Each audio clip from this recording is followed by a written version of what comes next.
ana te atakura, e tio, e huka, e hauhunga, te Māori ora. Thank you. Kia ora. Thank you. First item is apologies. Debbie Gamora, an apology, she's here but on Zoom. Lateness, she's going to be late. Late and on Zoom, okay. Mark Peters is here. We've got an apology for lateness from Tyler. Any other apologies? I think we're fine with that. Thank you. Confirmation of declarations of interest. Has anyone got any item to declare on? The apology. Move on second. Thank you. A seconder. Thanks, Marie. All those in favour say aye. Aye. Against? Carried. Declarations of interest. Anyone got an interest? They have to declare. That's fine. We'll move on. Thank you. Confirmation of the previous minutes. So I moved Mark, seconded Gamal. All those in favour say aye. Aye. Against? Carried. Now we have a public forum. I've allocated Garth Wilson 10 minutes, including questions, and he's here on the sort of broad issue of water charges and rates for residents. So welcome, Garth. Is there anyone else coming to the table with Garth? They are, but they're shy. Okay, thank you. Thank you, Garth. Let me bring up the presentation now, Gail. Oh, can we go back Because the agenda. to the start? Yep, Yeah. sorry. So the question we're asking, are these water charges a fiasco? Why are we asking it? Because in November of last year, we sent a protest to our city councillor for Riccarton about these proposed water charges, and his reply was that he would refer our comments to the chief executive and then forward a reply to us when he received a reply. Now we're in February and we haven't received a reply either from the chief executive and therefore from our city councillor. So the first point is that by the council's own admission, 20% of all water is lost through water leaks. Now, the fact that the council admits that 20% is lost, well, we would think that more than 20% is lost because the council do not like revealing bad news. Surely it would make more sense to everybody to ensure that the leaks are fixed before the charging regime begins. Once you get the leaks under control, then you consider the matter of charging. Now, over Christmas Day and Boxing Day, there was a problem in Dilworth Street, just down here, when the driveway affecting 3 houses was flooded by water coming in from 17 Dilworth Street. The council was contacted and a representative of the council came along, had a look, and the next day a person working for 3 Waters in the council came along and had a look at 19 and 21 Dilworth Street. Now, there's a photograph there of the situation in 21 Dilworth Street. Wait, can we move that How are on? we going with Next slide. Yeah, well, I'm showing the next slide, it's not bringing it in. is that the photo there? Yes, it is. It's the one that's on my screen, but it's not. Not going up on the It was on before. Was.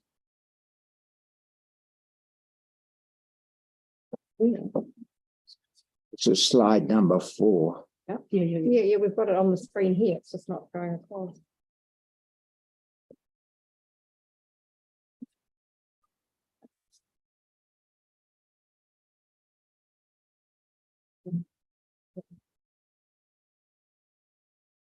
it's gone. We'll shut it down, yeah, and start. I think.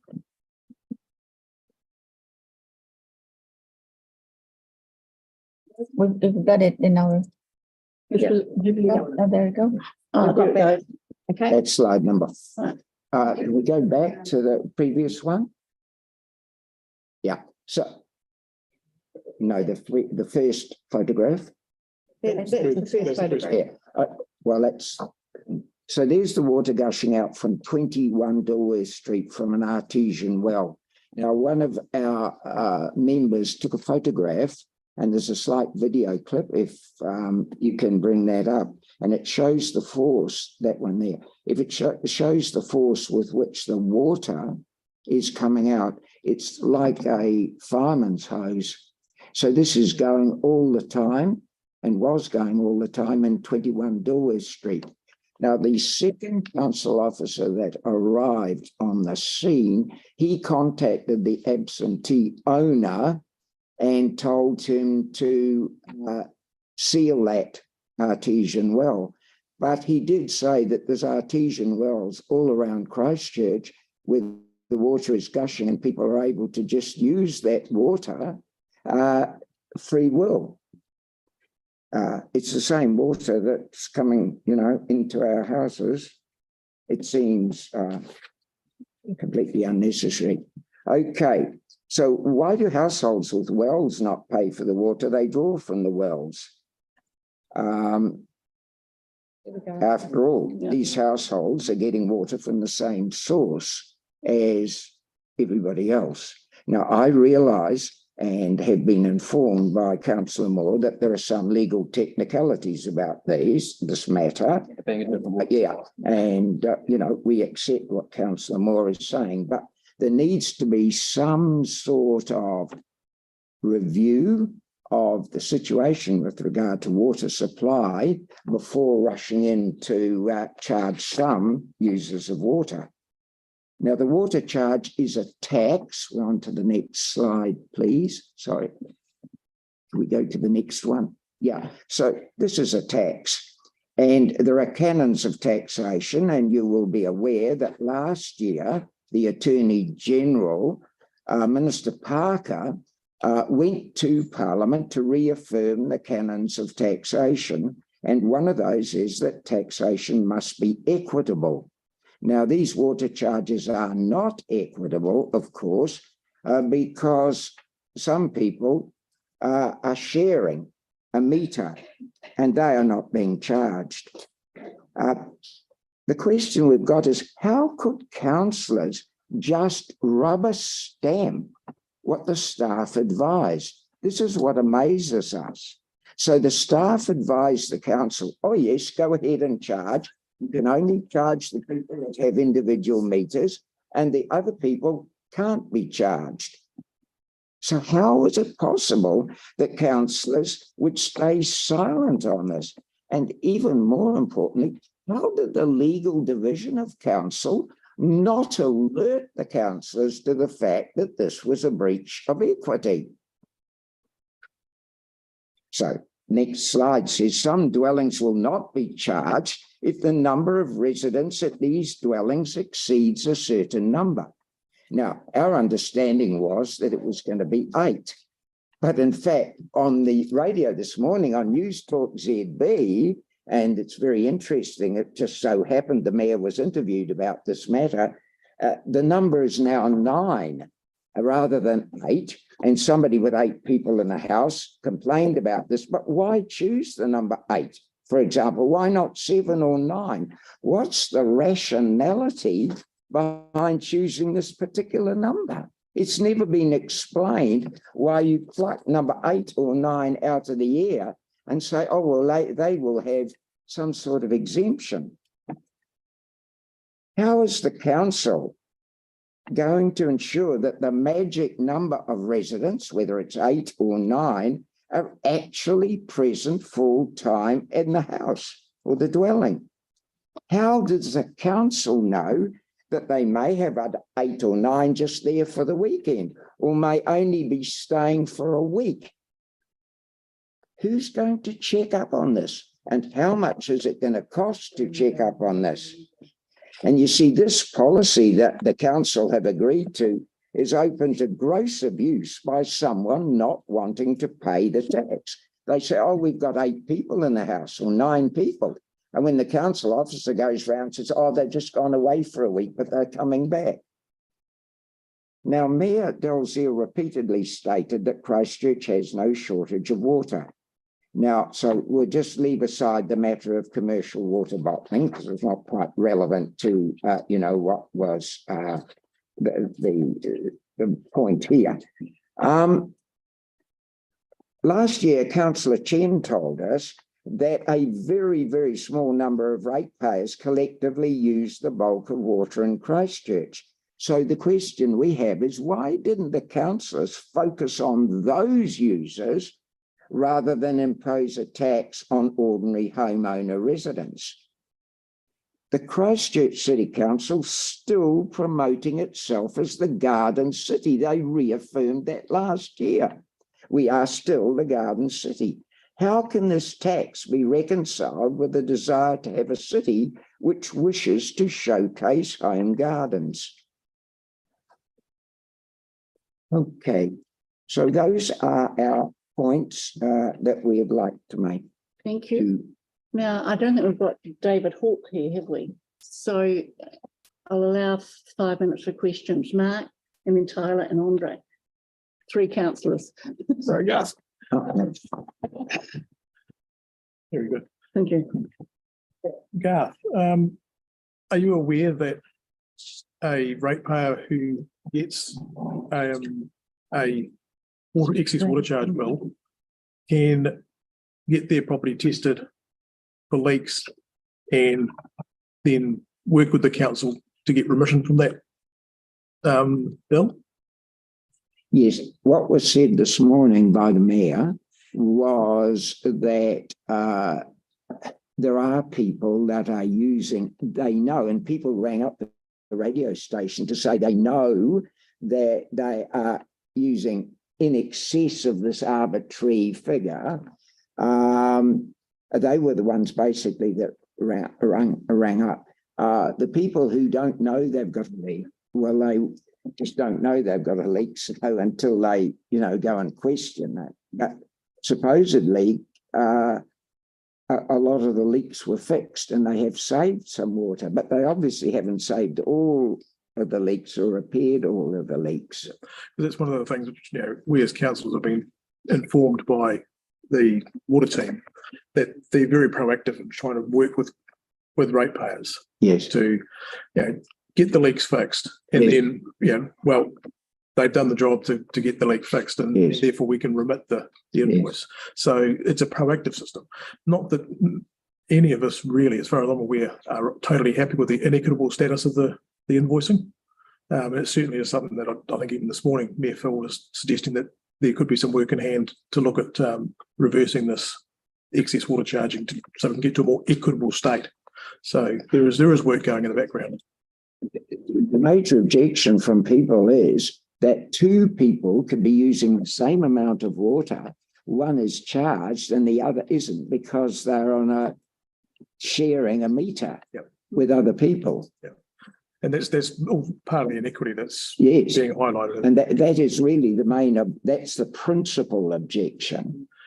Let me just let you know that there is work in the background going on this. So, Thank you. Tyler? Hey, Garth, how are you? Just a quick one.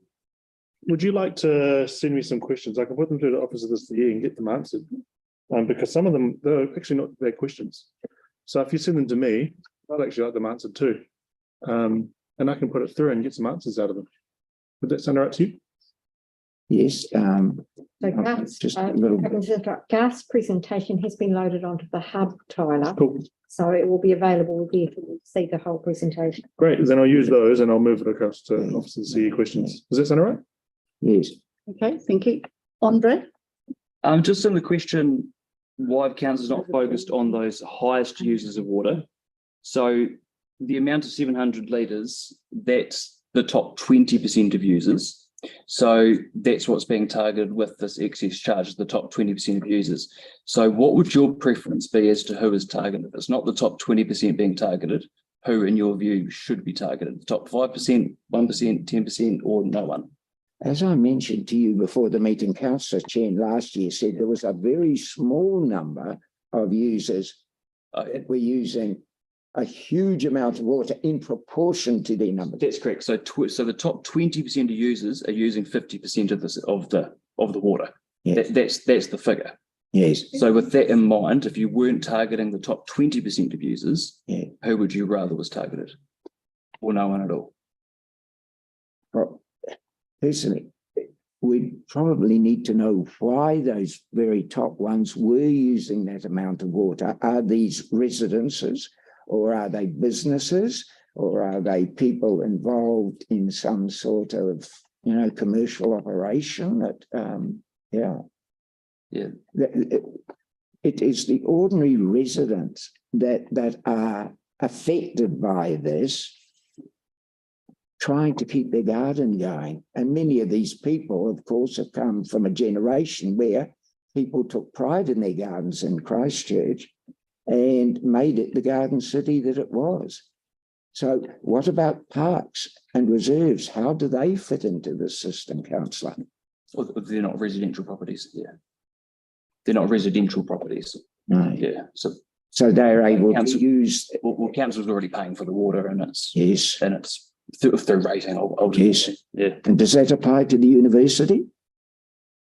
The university has extensive gardens with, watering going on during the evenings. Well, this is for residential houses, so we can apply to that. No.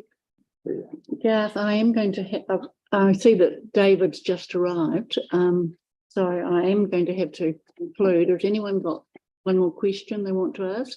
Or are you fine? Well, thank you, Gareth, for coming in. It's a contentious issue. I've certainly always been in favour of the set water charge for every household. So this is quite new in the last term of council.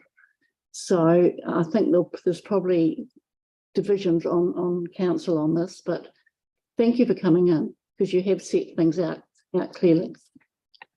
Thank you very much. Thanks, Gail.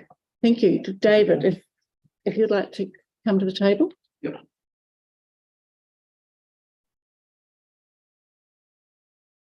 We did send an email to you.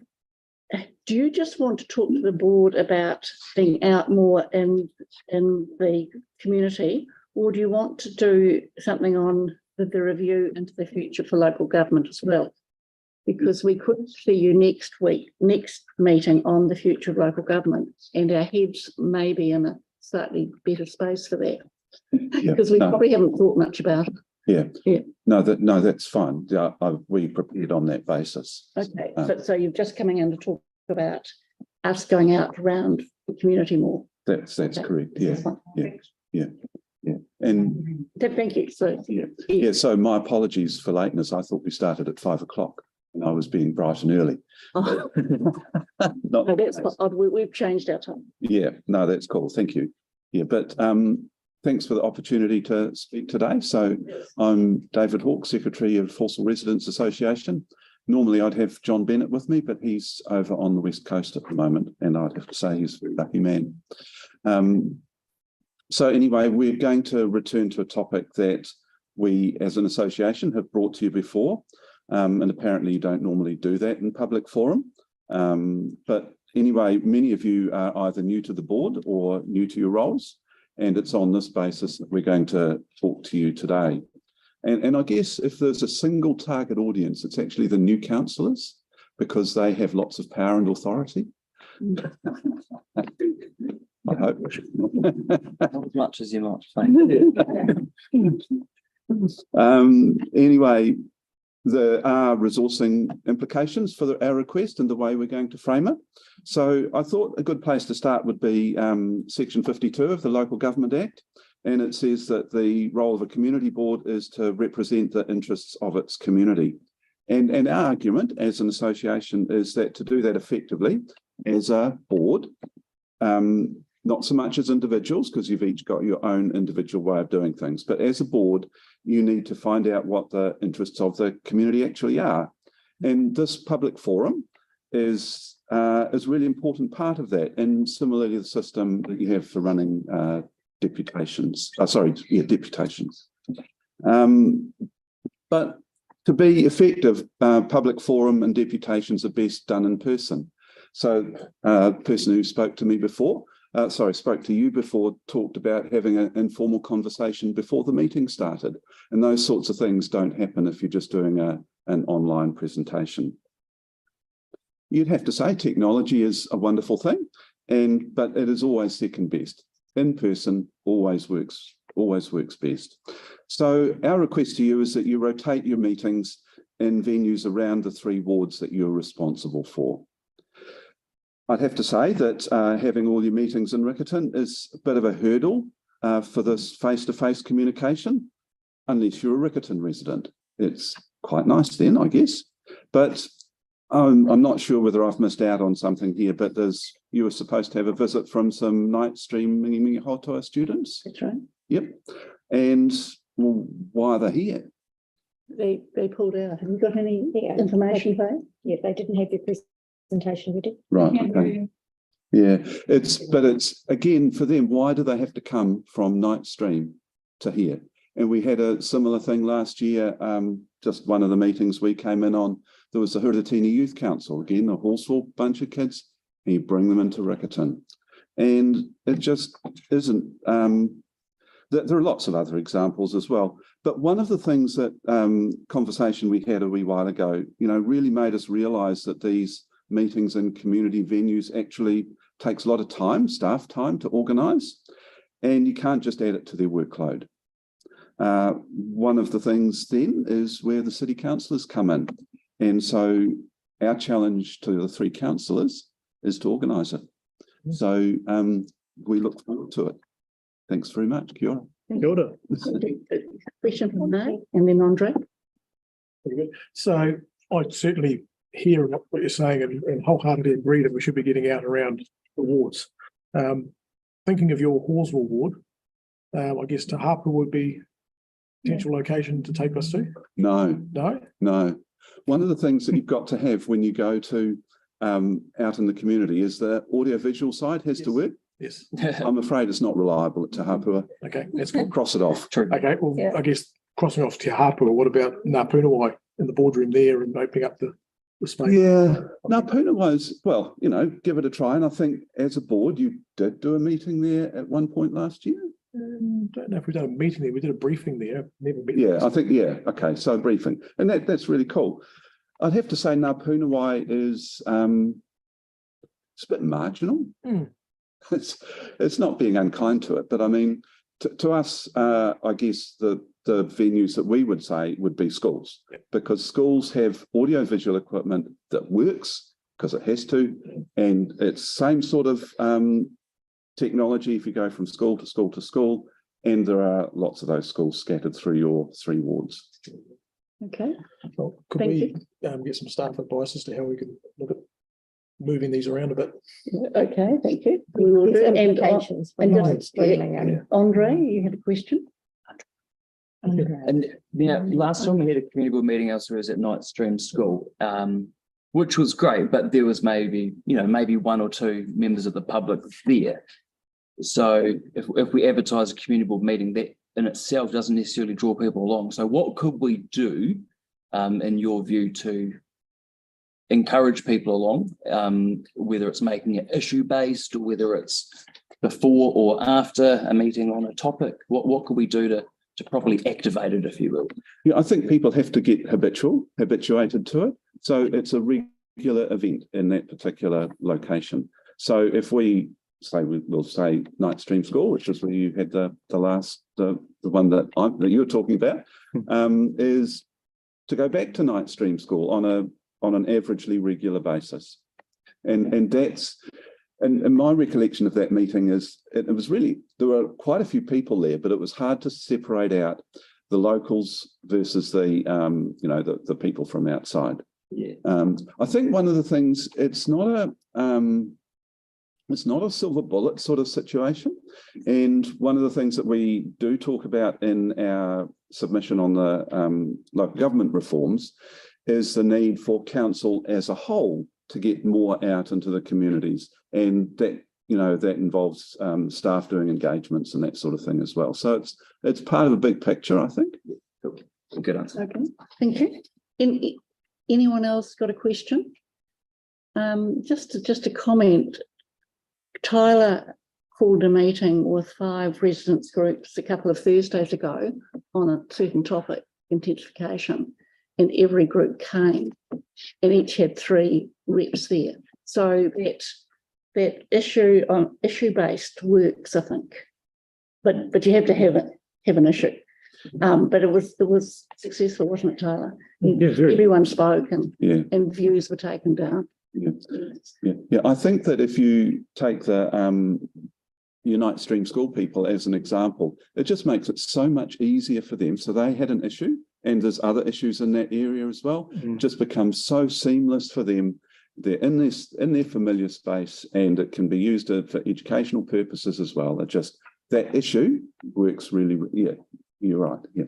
Okay, Sarah. So if we were to alternate between the 3 areas, so we have a board meeting every month. So it'd be every 3rd month would be, say, in Halswell.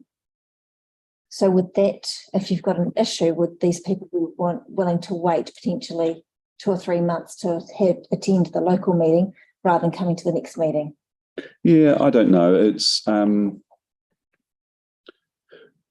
like, this is just thinking on the fly, if you like, but, you know, you could block them. So you've got 3 wards. I think you do about 10 meetings a year. We've gone back to 1 a month. Yeah, that's right. If you are sticking to your 1 a month, which I think you're committed to, then, for example, you could go 2, 2, 2 or 3, 3, 3 in a 3 meetings in a particular ward or 2 meetings in a particular ward. They don't necessarily have to alternate their way around, I don't think. That's, I think the nuts and bolts is, you know, that's the discussion for another day. I think the key thing really is the principle of getting out into the community and becoming more visible. That's fair. Okay. That's good. Yes, one last question. I mean, we're at the sort of bottom end of the council, if you like, as community board members, not as councillors, they're way up there somewhere. No, that one here. Sorry, Tyler. But I think we are reasonably accessible as people. You know, I would suggest that all of the people here are accessible. So I wonder if there is an issue, why we can't be talked to as board members, and then probably we can sort out a large percentage of the problem. Not all of them. Some need considerably more. Some even need councillors. I've just pointed in your direction.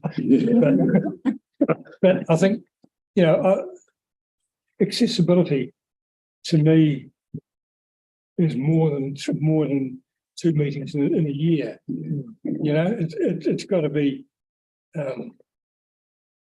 Accessibility means that you can go up to a board member or a councillor and say, I'd like to talk to you about whatever, and then we can work together to come to a solution or to come to the next step.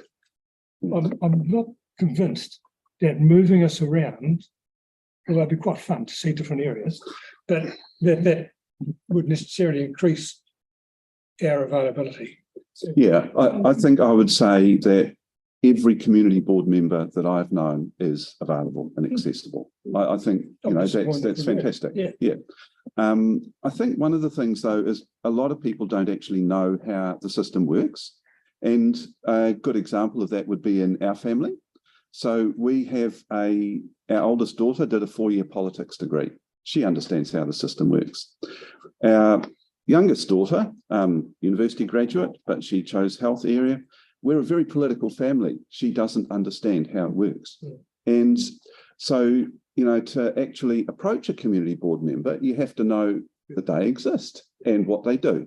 And without giving the game away, for our local government review submission, that lack of understanding, lack of participation in that local government political process is a really major issue. And it's not just got single solutions. And I guess to us, that getting out into the community is part of a solution, but it's not the whole solution by any means.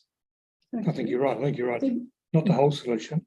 But Thank you. Yeah. Thank you very much. I'm going to have to conclude here. And you might want to add something if there's any further thoughts you have in our March meeting. Yeah. That'd be good. Yeah. you, David. We've got plenty to say, I can tell you. Yeah, thank you. Thank you very much. good on you. Thank you, David. Thanks very much. Thanks a lot. Thank you. Now, I didn't mention, and I ought to, that Matthew Pratt is having a medical procedure tomorrow and had to prepare for it. So we've got Marie here acting for, in fact, Matt. And anything else I want to say? Yes, I've just come into the meeting. suggested that we can do 8, 9 and 10 fairly quickly. We've got Andrew Hensley here for item 7 and 8, if in fact required. But I think we can move over 7, 8, 9 and 10 fairly quickly. And hoping to finish about 6:15. And I close the meeting, and I do then want to have an offline discussion about Gilberthorpe's Road and Hallowell Street intersection. So if that's fine with anybody, I'll move on now to presentation of petitions. We have none. Number 7, which is a slightly more complex issue, where there's road naming. Yes, just Happy to second. are you? Yep. And you're happy to go with Staff recommendation. Whistler, etc. Okay. Would you like to come? No. To the table. Paul Lowe, and he's online at the Oh. moment, so we can. I'll Is- ask him to unmute. Is Andrew here for that or not? No, Andrew's here from the other. Yeah. Is Paul here then? He Paul's online. Online. Yeah, I'm just okay. trying to ask him to unmute. Yeah, okay. Can you hear me? Yes, we can. Yeah, look, the staff recommendation in the report for road naming does reflect what the applicant put forward in their application. I think there are some stronger names, that could be utilised. And I've put in a couple of options. Sorry, actually, I'm in there. Sorry, I'm actually looking at the wrong report. My apologies for this. This is for the Kennedy's Bush Road report, which reflect racehorse names. The neighbouring property at Kennedy's Bush Landing has built upon a theme of racehorses, and one of the roads will actually go through the subdivision site. So I have put forward some alternative names in the report, which relate to racehorses. And I am just going to apologise because I'm just trying to bring my report up on screen now. I've just lost it. And I'll just detail what they are. Thank you. So the proposed names at 47 Kennedy's Bush Road and the staff recommendation are Touchwood Lane and Whistler Lane. I think the more relevant names could be Zeal, Curleen and Equine. So Zeal and Curleen are 2 racehorses from the neighbouring site, which also has racehorse names. Equine is obviously Latin for horse, so it ties in quite nicely with the road that will go through the subdivision. If those 2 names, Touchwood and Whistler, as per my staff recommendation, are not preferred by the community board, I think there's some alternative names in that list which may be better. There is a second subdivision site within this road naming report at 396 Sparks Road, which has quite good preferred names in Ben Rogan Drive, Perks Drive, and Eastman Drive, which relates to one relates to the neighbouring stormwater facility. Ben Rogan is the underlying name of the developer, and Perks Drive is a reference to Bob Perks, who is a well-known musician in Christchurch. Okay, thank you, Paul. Can I ask a question? Was there any reason that the developer chose Whistler? Look, I didn't actually write the report that came up, and it's often a struggle with road naming to get names that aren't the same or similar to other, other roads already in the district. And I think they sort of had 3 or 4 attempts, and that's where they got to. I don't think they put as much effort into recommending a name for the site as they should have. Okay, thank you. So just to frame this, I don't think there's any discussion around the Sparks Road names. So the issue, or is there could be, the issue is probably around using Touchwood Lane and Whistler Lane, Whistler being a town near Vancouver, which I've actually been to, just by the by, that is. So can I just get a feeling from anyone who wants to speak to this? Perhaps if we just suspend standing orders and anyone can just say what they feel. Are they comfortable with the names proposed, including Touchwood and Whistler, or would you rather change them? So to it's been race- moved by Mark and Seconded by Andre. Yeah, so unless someone wants to, No, I hadn't taken that. unless someone wants an amendment, then may as well be discussing the recommendations. Well, I just wonder if we could Yeah. just have a informal discussion now to see if there's anyone concerned about the names and would prefer the racing names. They're all average names. Are people comfortable with it? They're all really average names, to be honest, but they're names. So So you're comfortable with the first recommendation?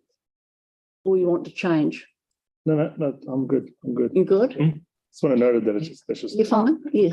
I just Marie. want to ask Paul.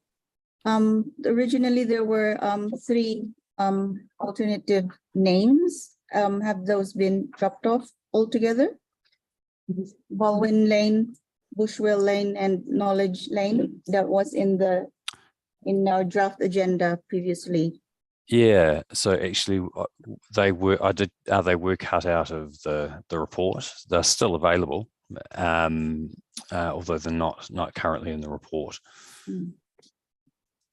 So which ones are you comfortable with, Marie? Are you wanting a change, or are you happy with it? I mean, I'm not original all recommendation? that comfortable, but it's not the end of the world. No.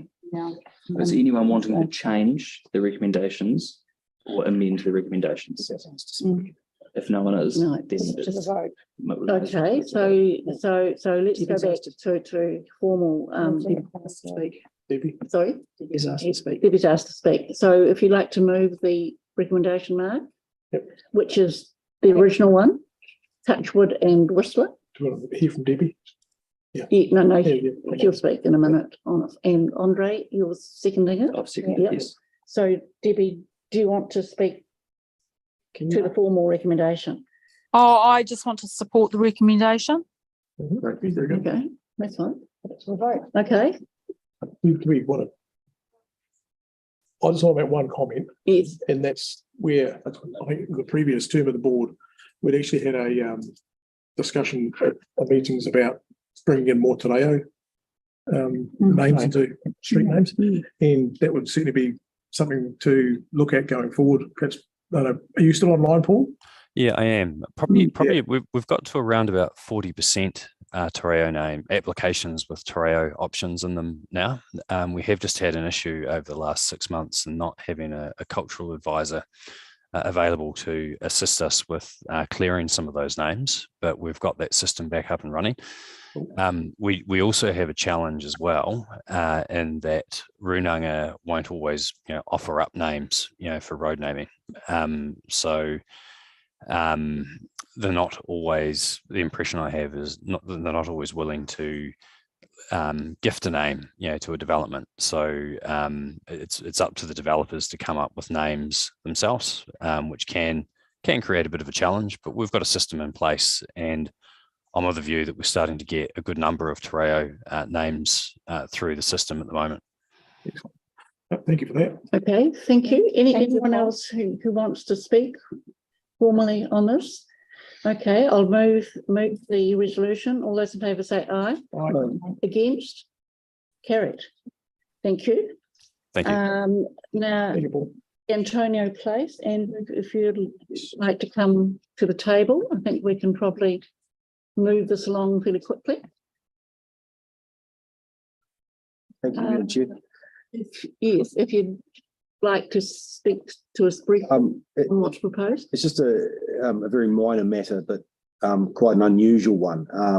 The narrow width of the street, coupled with a tree on one side of the driveway and a lamppost on the other, meant that the property owner was having difficulty accessing it. We checked the tracking. Most of those vehicles were actually associated to one property, and I door knocked them, and they weren't aware that they were causing issues for the resident. But the reason I guess the recommendation still recommend to progress is that the cars that were causing the issue weren't solely from that property. And I think people could reasonably expect that by parking on the street that they wouldn't be causing a problem to anyone. It's just quite an unusual situation. And it's certainly a genuine access issue. I've got the vehicle tracking here if the board's interested to see it and pass those around. But it's particularly tight. I'm sorry. Oh, Tyler, yes. That's what's going to move it through. I just wanted to get some just clarity. I've got nothing wrong with it. So is it around the width of the lane itself, or? Well, yes, it is. Primarily, it is, but also the ability to swing in and out or widen the vehicle crossing at number one is severely restricted by the presence of a street tree and a lamppost, which in itself is a little unusual that they will both coincide.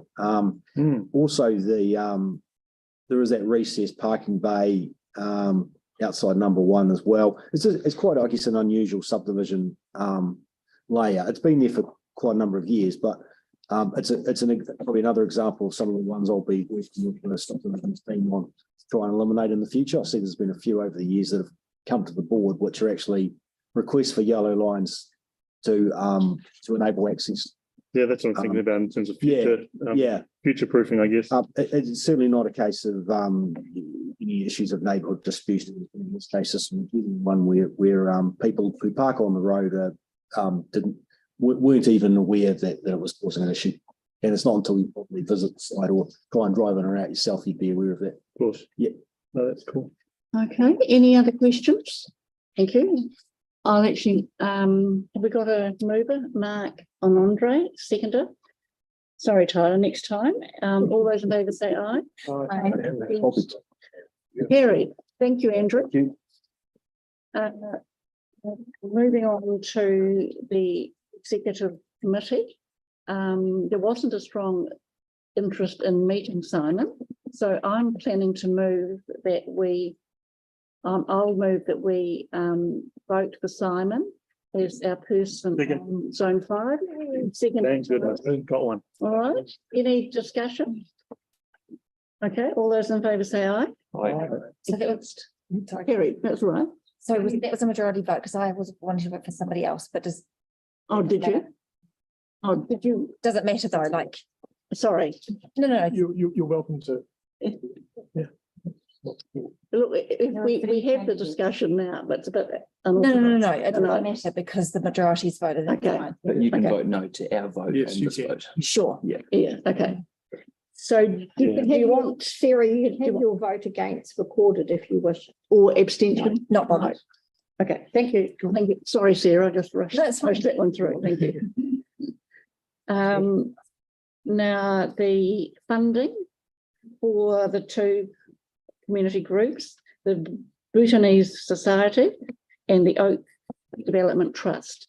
Are there any questions? We've got Bailey here. Mark? Just one wee question around $1,500 for the Bhutanese rather than the amount they've actually requested. So the recommendation aligns with what we would give other like similar organisations and other events. We're really trying to, we not necessarily will fund the whole amount, but ensure that some of these groups were starting to do more, get multiple sources of income. So that they're not just reliant on council funding. And I have met with them multiple times and connected them with other funders, and they are doing that. So they'll likely come back to us through SCF for more projects. So but for this one, it aligns with what we would give other groups. Thank you. Marie? Thank you. I don't have an idea of how much exactly does development of a website cost, but $5,000 for that, or is there anything else involved with? Sorry, we're speaking from here, or do you want me to go round? Probably the best go around. So we kind of get the roles cleared. That's the actual. Oh, I'm not used to talk to you. No, that's all right, Marie. Bad Helen. Bad guy. I'm here as Marie now, not as Matt. Come back in and be Matt. So that's not just for the website, because they've already got the website set up. So part of it's for the website. But a lot of it is for the wages of somebody who is an expert in graphic design and marketing, to have a look and work through their current website to see what else is needed. So the website, which is riccarton.org, has been used for probably about the last 5 years or so, and it's got if anybody's been on it, it's got a directory of services and things like that, and it needs updating a bit, and they just would like to try and refresh it, so that money is for somebody who's an expert to do that refreshing, but also have a look at what other opportunities there could be in the Riccarton community for social media marketing and to reach people through social media, for example, QR codes and things like that. Thank you. Questions, Tyler? I see that there's 95k remaining in the fund. Does that carry over, or does it? What's happening at the end of the financial year with that? In the past, what we've tried and do now is that small amounts have carried over. However, we try and sort of have a look and see what projects are potentially coming up. It could be also at times the Strengthening Communities Fund saying to groups, instead of applying to the Strengthening Communities Fund, have a look at the DRF to try and to have that, because in the past we've had instances where it hasn't rolled over. So we want to make sure that board, that money is spent on the community in the board area. Is there anything that we can do better to get that money out there by March? We're working currently. There's a few organisations that we're working with, so we are expecting some applications to come through that will, take up a fair chunk of. But you can also let organisations know that there is money. There is Strengthening Communities money available for them. Not Strengthening Communities, sorry. That's a Freudian slip, because the Strengthening Communities Fund is just open for applications as well. So that's just a side thing. DRF, there is DRF available for them, and both Bailey and myself can help work through with community organisations on funding applications. So do we only have really, how many meetings do we have left before that turns over? Got until the end of June. Oh, cool, it's June. Okay, that's fine. Cool. Thank you. Thank you. Any other questions? Plenty of time. Thank you. Have a mover, Mark, and thank you. Andre, right. Oh, you've got who've got down? I had Andre. Andre, okay. That's Mark and Andre. Andre. Right. All those in favour say aye. Aye. Against?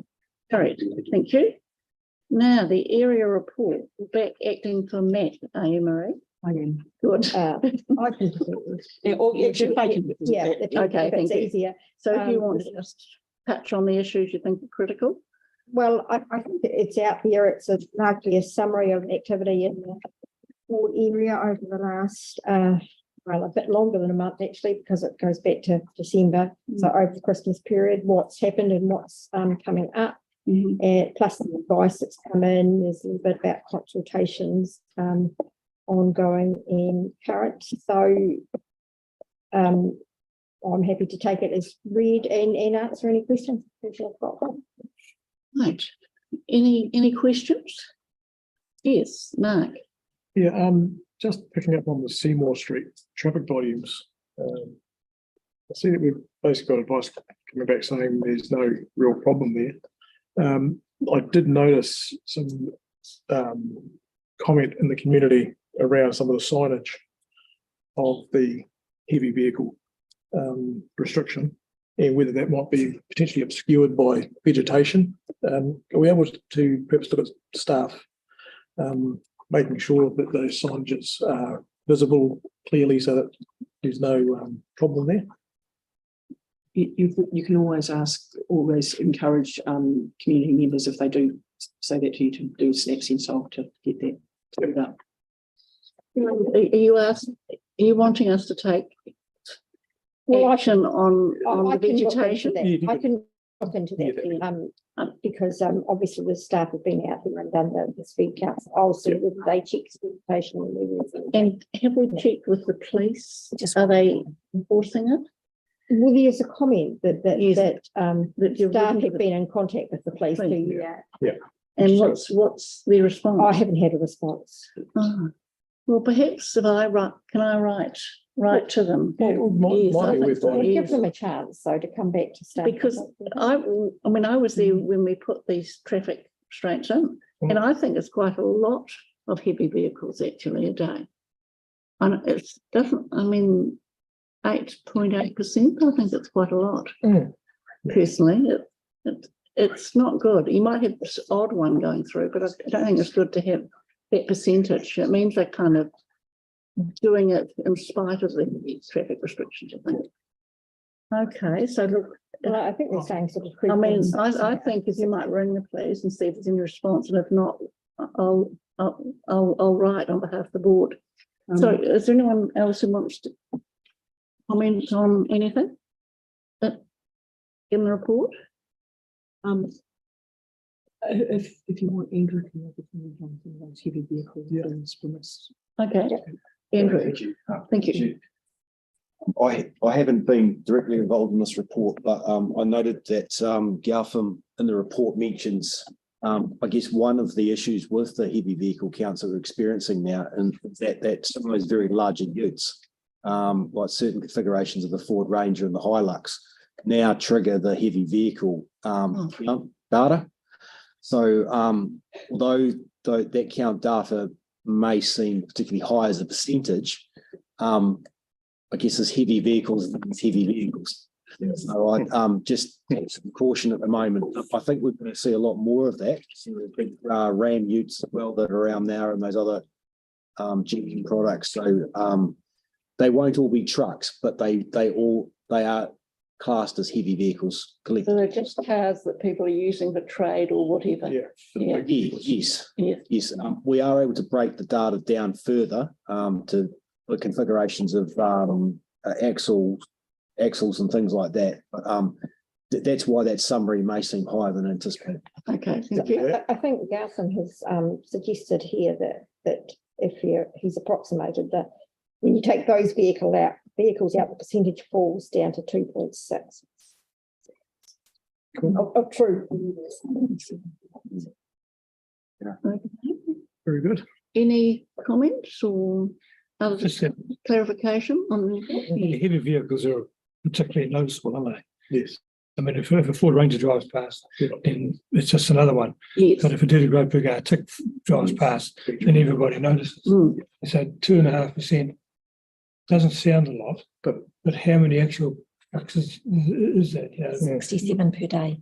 Sorry? 67 per day. Yeah, which is 67 per day. Approximately. I would think that's a lot. over a 15-hour period. Which is where the police will be. Particularly if they aren't meant to be there. That's considered low according to the report. So, I would have thought that that's pretty excessive. I think it all depends on, certainly on the surrounding environment, whether it's solely residential or whether it's mixed use, the surrounding area, and so I guess whether those vehicles have been there for many years or they've been recently utilising a road. Yeah. Because that can be quite a change to even have a very small percentage of heavy vehicles where previously there were none. So I guess a lot comes down to history and context as to whether it's considered a problem or not. That full street is residential, surrounding commercial, but it's. I think one of the problems here is that Seymour Street connects onto another piece of Seymour Street, which is industrial at the intersection. And you probably find a lot of those trucks are actually taking a shortcut to get to the industrial piece. But actually, they should be using Halswell Junction Road. But Some respect. And we kind of spent a lot of time, was it 20 years ago? Yeah. Spent a lot of time on it back then. And the nature I of remember it has it. changed. You still have a school on it. Okay, so Scary stuff out there sometimes. any further comments on that issue or other issues? Mark, Just happy to move. sorry, Happy to move. happy to move. Marie second. All those in favour say aye. Right. Against, carried. Thank you for that. So we're looking at the time. Very good. 5:30. You are. So we're on to elected members exchange. We might like to, I'm trying to see what we could do about it because it's often been very long. And we might have in fact a discussion about it at another meeting. But what I'd like to try is that everyone who wants to says first what is information only, start off with information only, and then the second part of what you want is what you want staff to do a report on, a brief report, because I think it gets muddled. So perhaps it might make things sort of faster.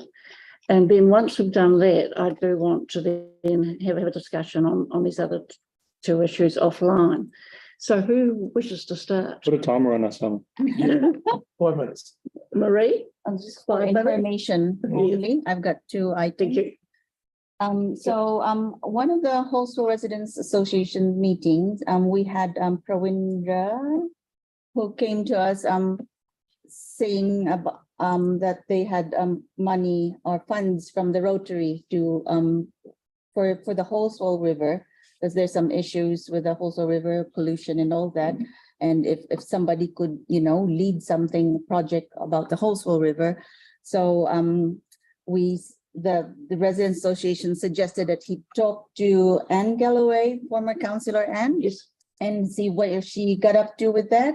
And then I also had a chat with council staff on what they're doing about the Halswell River. So apparently there is a community network for the Heathcote River, but there is none for Halswell River. So now Clive Appleton, who came to us before, so he's now one leading now discussions with ECAN, and they are looking at getting community to run with this to establish a community network to manage the Halswell River. And so they're in conversations and they will be organizing a bus trip for key stakeholders that will involve Lake Waiora Governance Group, ECAN, Selwyn District Council, Rotary, Seven Oaks School, Christchurch City Council, the CWM zone committees, Selwyn Waiora zone committees, Banks Peninsula zone committees. So, and I'm also involved with it as part of the community board. So if anybody else wants to be involved with that, just let me know and I'll put the name to it. And my other item is that we have Philippines Day on Sunday. It will be included in the meeting in activities tomorrow. I think it'll come out. There will be a poster. So Sunday at Victoria Square, I think it is, and from 12 p.m. to 4 p.m. Tyler and I will be there. Tyler, you are going to be I'm there with bells on. So yeah, it's Philippines Day on Sunday, and then next week and will be Culture Galore. Culture Galore, thank you. So thank you for that. I hadn't heard about the Philippine one. So that's excellent. So that's 2 items. Who's next? Tyler, you've got, just say what's information and what's action is. Okay. Number 1 is Helen was elaborating to PC14 and getting the residence groups together. It was a very successful meeting, and we got a lot of questions answered from staff, which was great, and it was actually quite timely. Secondly, I also met with other groups such as UCSA and other residence groups that are around, that are a lot that are sitting in a different area to the resident associations, to get the word out everywhere, to see where they're at. At the moment, it looks really good, and I am a little bit. I'm actually encouraged to see a lot more feedback from everybody, and I've had around 25 emails randomly from young people talking about PC14, which is great, which includes a lot more community engagement from younger communities. The second one is around a proposed possible pilot program for a rental warrant of fitness in the Riccarton ward.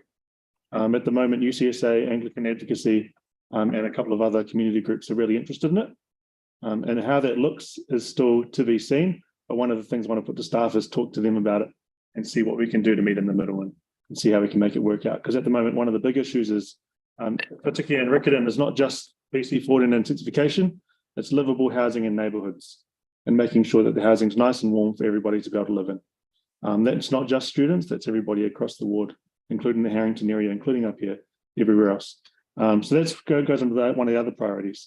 The third one is, thanks to Andre, I'm looking into things around the Wharenui pool area, particularly around Parakiore and the potential time being pushed out with what they got going on. So shout out to Andre for that. So that's pretty much me from a Riccarton standpoint. I just wanted to let everyone know. But staff, I want to talk to you guys a little bit more about the proposal. Hilda. Thank you. Anyone else? Mark? Andre? Cool. Go ahead, Mark. Okay. Just a handful of items here. A few of you might be aware that I had an interesting response from staff around Amy's Road. They've done some testing out there and figured out that there is some damage on the underlying road, and suggesting that they don't have any money for it right now, but it's going to be planned to look at getting 2 700-metre sections of road rebuilt and repaired. So it's a bit of a win, and happy to get some positive feedback out of staff that they've actually figured out there is something wrong there, because we've been battling that for all the time I've been on the board. To actually have some acknowledgement that there is a problem there is very good. So thank you to the staff for that. I'm also working with Bruce Rendell and his urban regeneration team around sort of the hub area of Hornby, around the main South Carmen, Shands sort of area, including down into AMEs as well, just to try and get a bit of more sensibility and safety in that area. Now that we've got all 4 corners, well populated, with Smith City opening last week, Dress Smart, the hub, and Countdown, try and get some action to, a plan to take that, whole area somewhere, instead of just being a mess and a real pain. So watch that space, that one, and I think as a board, we'll probably have to put into that, which would be good. It won't be a quick fix, that one. It'll be a long-term sort of thing to start working towards a long-term plan solution. And it might take 10 years, but hey, we've got to start somewhere to get somewhere. Metropolitan Centre, if you will. Yeah, well, the MRT is absolutely look at as a main hub. So in Gilberthorpe's Road, property 151, 153, I've arranged a meeting with Bruce Rendell and John Pulsell around that one next week. So I've mentioned it to Henk and Sarah, and we'll try and get at least Team Hornby there so we can have a bit of a discussion with them as to where to take That's the one with. That's the community house, right? Yeah, it's, Yeah. Good. okay, so we'll discuss that later. So, Yes. but that's just to let everyone know that there is a meeting that's been stuck in my diary now. So we've got this discussion happening around that. So, and yeah, that just about covers me at the moment. So, Thank you. Thank you very much. Anybody else? oh, sorry. Yes. Just had a wee whisper in my ear. Yes. There's one more thing that I was mentioning before the meeting that we would be good for the board to be able to write a letter of support to regarding the hydrotherapy pool. The application is being prepared currently for lotteries funding towards the hydrotherapy pool, and it would be really good to get a letter of support from the board to back up that application. You want some letters to support those? Yes, yeah, Yes. it's a good. And with that, whether we can get Sarah to get one out. Anybody who doesn't wish to support it? Who does it go to? Yeah, basically, it's be writing it to the Lotteries Commission. Marie will be able to give you details as to who to write it to. Yes, we could technically give it money from either our Strengthening Communities Fund or our discretionary fund too, couldn't we? I'll leave that in your hands, but Yes, we could. at this stage, letter of support for lotteries application. But technically, Application to the lotteries. yes. Like, so is it us doing the letter or council? So the council have made the application, and it's been suggested that the board could write a Board letter should to write a support the council. Mark, is that the, No, as a board. is it the 1 million or the 6 million? Well, no, it's the 1.4 million. Cool. Yeah. So it'll chunk it back. But Who do we the send? board is 250,000 or something like that. Okay. Who do we send letters of support to? Well, it'll talk with Marie offline. We'll do a letter on behalf of the board, I think. Yeah. That's But if one yes, we might. wants to do one as well. Yes. Absolutely, we trust. Separate to the community board. Yeah, separate. to the community. Separate. Yeah. The trust. Okay, so no, that's fine. That'd be good. Thank you. Is there anybody else? And Yeah, Andre. Sorry, I forgot that. And I'll check with Debbie too. Yes, and a couple of slides to go with it. and go to the clippers. Now, is this action or information? Oh, don't you worry, I'll tell you. This is action, isn't it? We need to, I think it's clear, so we need which things have to be acted on. Otherwise, Well, yeah, it's debatable whether some of these will be action or whether they will just be information, but time will tell. Time will tell. This one, we're looking for action. So this here is, believe it or not, this is used as a footpath. And will one day in the future have a footpath on it. But in the meantime, it doesn't. So I sent this through on the 4th of October, needing a bit of a trim. As you can see, it has actually grown since then, which is what will happen over 4 months when it hasn't been cut from the original service request. So it is getting much longer. Corner of Sparks and Sutherland's. thank you. And it's now seen as dangerous, I would think. It's high. Fire risk. Yeah, It it's is a fire not ideal to walk on, and it's and it's also a fire risk. Yeah. Is that recent, Andrew? I originally sent through a service request on the 4th of October. Kind of that photo. That photo. I took a week or two ago. Oh, okay. Yeah. And I think I raised that community board in December. But this is where people uses pedestrian access to get down Sparks Road because the footpath doesn't exist yet. They have done, there has been one trim done, but only sort of a 12-inch wide trim along. Not quite sufficient. It still leaves a fire risk at the end of the day. So on this one, how am I looking for action? Just look at it. Just Yeah, absolutely. A resident the other day at an excellent community picnic at Vanderbilt Reserve, it just mentioned to me the condition of some of the things around Westlake, and this is just one example, which is the seat and around the seat and footpaths, bird droppings throughout. But he said to me, we're happy to, come along and organise a bit of a community cleanup day. Which seems like a good idea to me. It looks like reasonably easy fixes around. So can the action point please just be staff advising me on this is what we should do to activate a community cleanup day, or should we just put a service request through? I'm just hoping to clarify which would be the way to go We there. can, work with the Parks Ranger to Holly, the Parks Yeah. Ranger about That's fine. organising the cleanup. So do you want that through as a formal request or you It just going looks to take it on? board? awful, that bench. I think if we just. Oh, a bit of I water want blast coming. Yeah. Something doesn't make it. It's like your uncle. Yeah. So it's my request is tell me which would be the more logical option, service request or. Or if the community are prepared to do it, then they take ownership for it.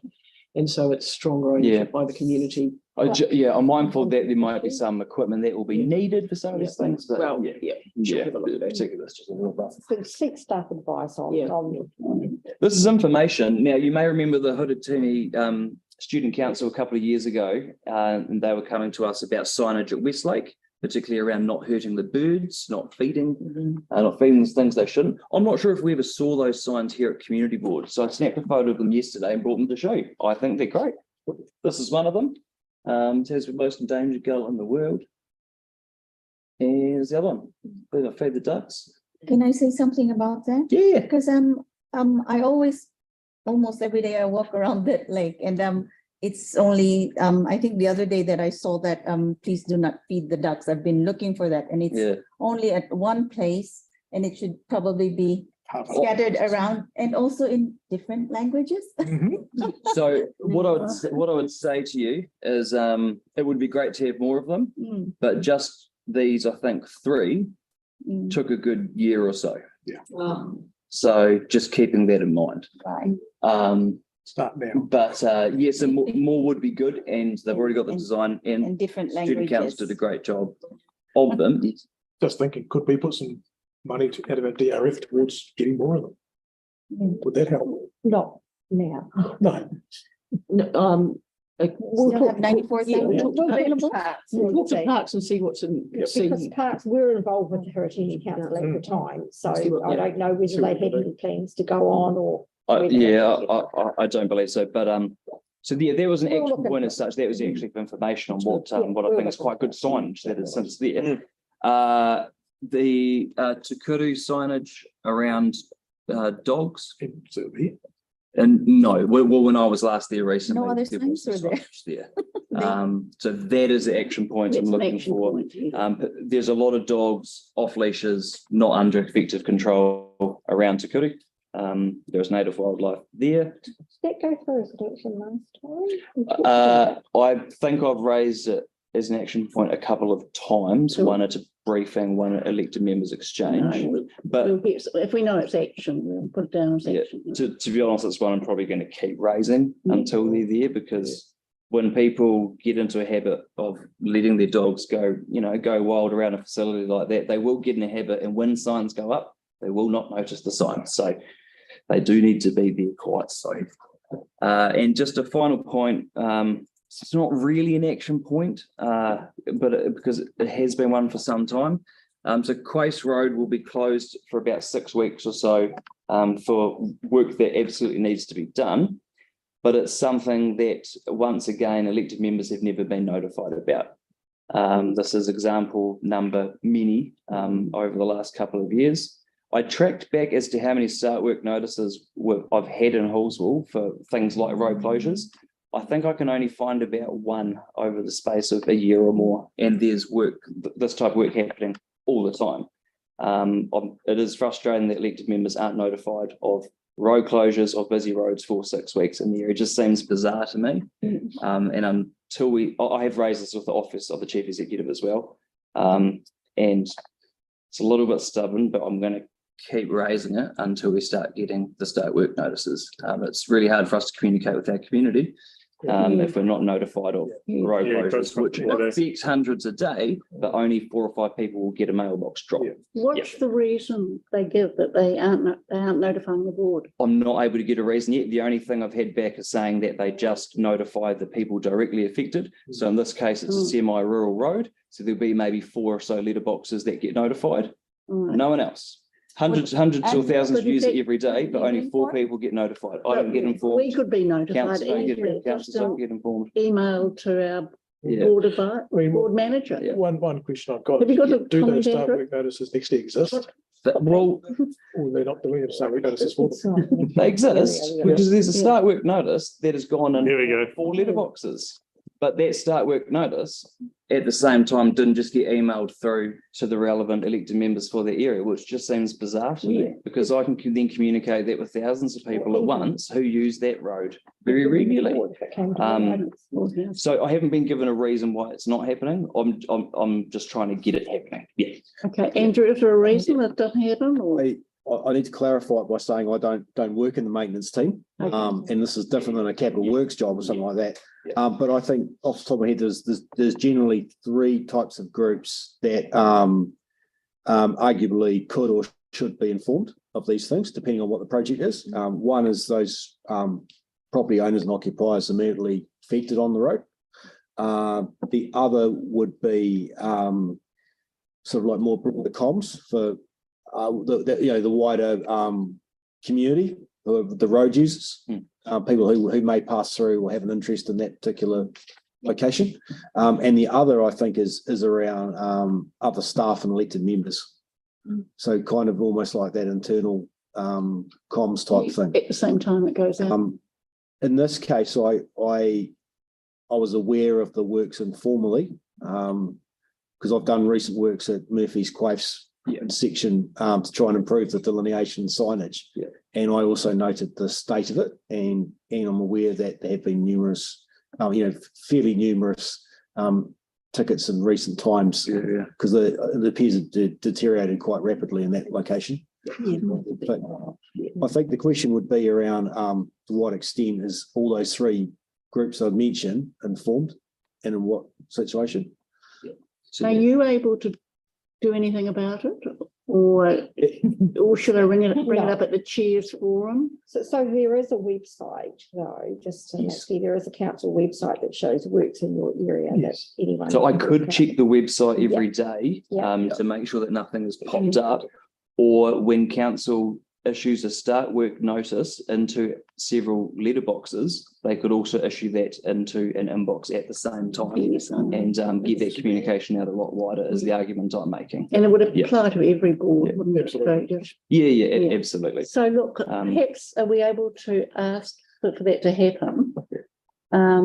So that when we contacted or through email, I presume at the time, that there's a stop work notice of any duration, really long duration. I've been raising this for the last 9 months or so, but I'm going to keep asking because if we can get this done, it's something done, isn't it? but we're talking like Quaifs Road shut for 6 weeks, Sullivan's Road was shut for 3 months. There's a closure on Kennedy's Bush Road, and there's others. I was never, and elected members never notified of any of them. We do get start work notice in other streets, but not. We'll get the occasional one, but as I say, my start work notice folder on my email, there's about 1 in the last 12 months. Okay. Despite a massive amount of work going on in Halswell. So just let me know, and I can then let the wider community know. Yes. So if you follow that through, it'd be good to find out why it's not happening now, and can they do something? It seems simple to me. It's just another group to actually contact, which is full members. Okay, thank you, Andrew. Now, I just want to touch on the issues in Riccarton, which are largely around, from a resident's perspective, established residents, that is intensification. Had a good meeting with Tyler. Tyler, I presume, has compiled information. I've been doing personal submissions, which I spent Waitangi on separate issues for each group. From my perspective, I've come across 2 interesting issues. One is, I knew the Deans Avenue Precinct Society, that's from the railway to Deans Avenue, around the mosque on this side, and on the other side by Girls High School. It doesn't qualify in terms of walking distance. So they actually shouldn't be included. Now, it's been decided to include them. I think we've stressed that they shouldn't be there. They're currently medium density, but it probably will have to go to a hearing, but it's 6 stories. And the other interesting thing I've discovered is that Bush Inn Centre, I went for a walk around there on Sunday. It's not really a town centre anymore. A lot of the shops are closed, the supermarket's gone, the butchery's gone. So it's kind of in a very down market position at present. And I don't think, I've sent through something saying it shouldn't be a town centre anymore because it's not acting like that at present. So I don't think the staff will accept that, but at least it can be argued at the hearing. And again, Central Riccarton, I see largely the issue of infrastructure. It's not coping now with 3 stories, won't cope with 6. The Riccarton Bush area, they've got an area around that that's a qualifying matter, but it probably isn't big enough. There's an argument there. The Matai Street cycleways with 6 stories on both sides. If it happened, again, it's a very attractive cycle route for cyclists. So, and up at Church Corner, I think that would be affected if we can have the argument the Bush Inn Centre is not town centre. It's kind of it's a neighbourhood centre now in terms of its size and scale. It could become a town centre. And the argument also that one of our planners, Claire Mulcock, has said that we're not even town centres. So there's a deeper argument at the hearings panel on, are these centres named appropriately? There'll be an academic argument around that. So, so I think on the 14th of February, there's a webinar, so it's worth attending that. And then on the 1st of March, if not late, or 1st of March at present, it goes to, in fact, council. I think from what I've understood from staff, they're taking out areas that don't have bus routes, like Preston's. There were some areas being excluded. Is there anything else being excluded? I've picked up. No, they just want appropriate qualifying matters. So instead of a generalised look at, say, for example, Bush Inn and the surrounding area, they want qualifying matters in certain neighbourhoods and blocks. That's the way that they're going to look at it. And it's under government legislation, not really under us. So council are going to try and push for whatever we want, but at the end of the day, it's under central government. They will turn down the Bush Inn town centre issue. They'll turn it down. They'll continue to do what they need to do. So there's 45 shops there. Yeah. Can I just? Sorry, what did you say? There's over 45 shops there. No. Yeah. So that's not a qualifying matter. Yeah. Can I just clarify that Bush Inn Church Corner is a neighbourhood centre? The neighbourhood centre, but it's seen as a large one, I think, or medium. I mean, one. currently it is a neighbourhood centre. The proposal may. I think they probably don't realise it's not thriving. It's not going as thrive in future, but it's not at present. well, that's not a qualifying matter to them. So that's the matter. But neighbourhood centre. If you call it something else, it becomes a lesser height. Basically, the dangerous. They would probably argue you need to intensify then, so they'll get more business. So you might not want to say that because then they'll want to intensify more. Yeah, but I think you can probably argue that that's wrong. I mean, Claire Mulcock's raised the issue that she thinks all the terms are incorrect in terms of the suburbs of Christchurch.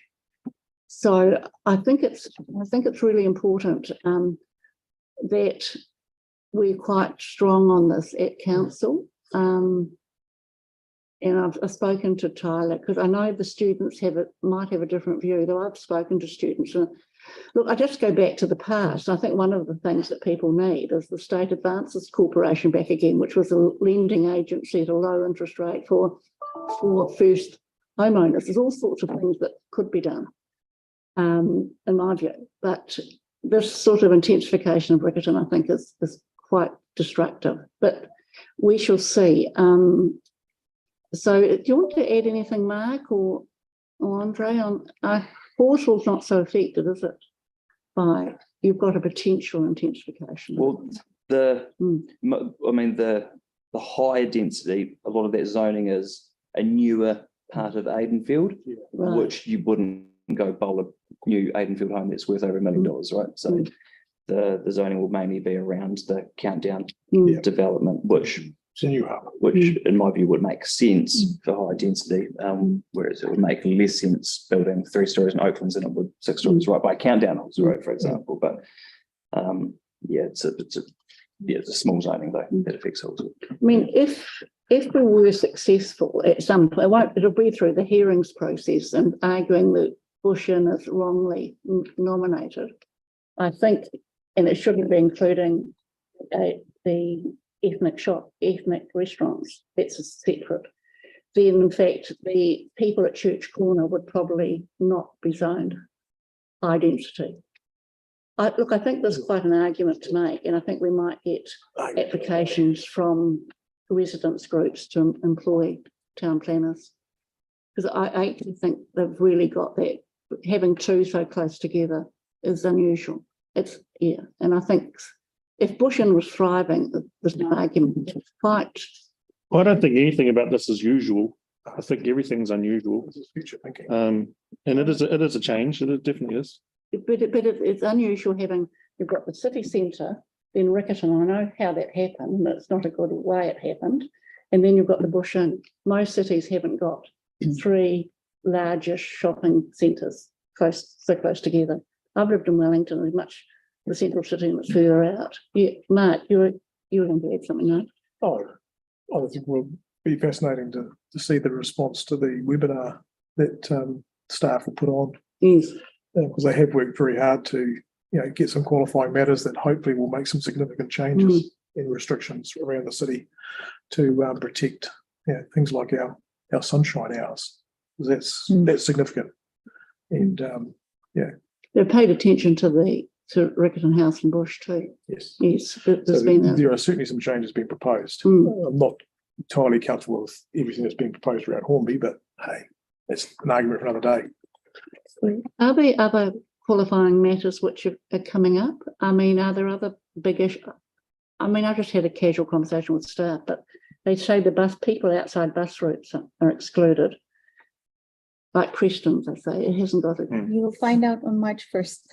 Sorry? Or You'll February find out 14th was the February 14th proposal, but March 1st for consideration. Yeah. For approval. Okay, so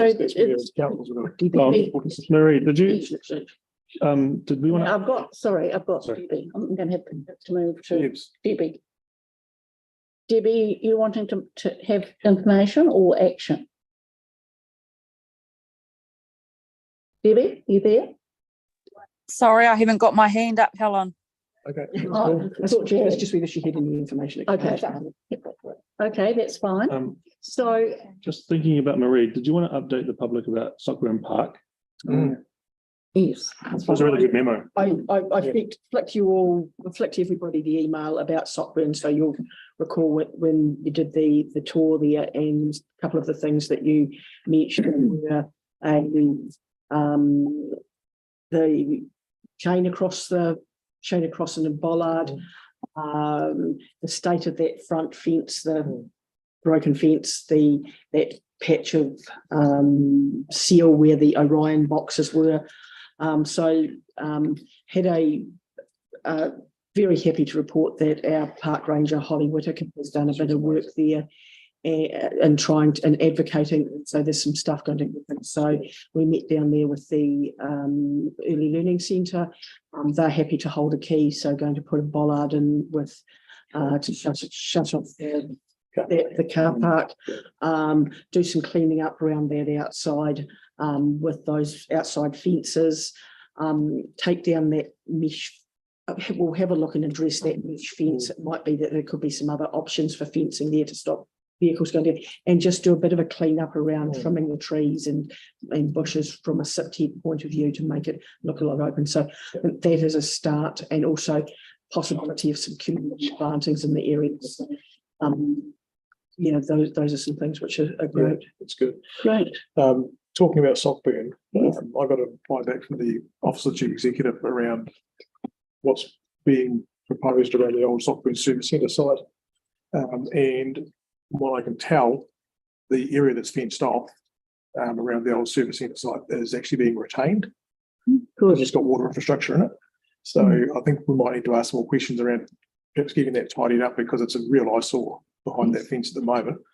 So it'd be nice to get that action to some sort of thought about what we can do to tidy that up. And then the piece that they're handing back to the Crown, because it was Crown land when they took the ownership of it, is actually the old service vehicle testing station.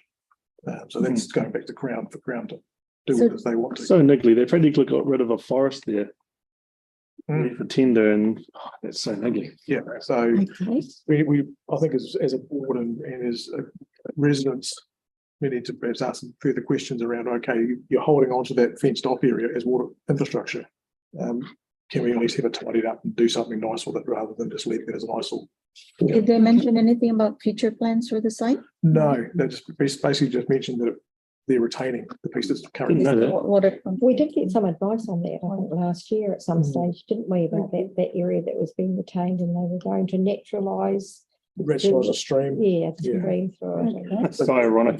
So ironic. So Oh my goodness. I'll actually, through the meeting here, if you all stay behind, we've got these two issues we'll talk through where we actually go with them. For the public, these are just issues that have come up, and we want to talk about what do we do with things, just informally. So thank you for coming, everybody. And the Karakia. Thank you, Andre. Where is it? Oh, Oh, I see. Very end.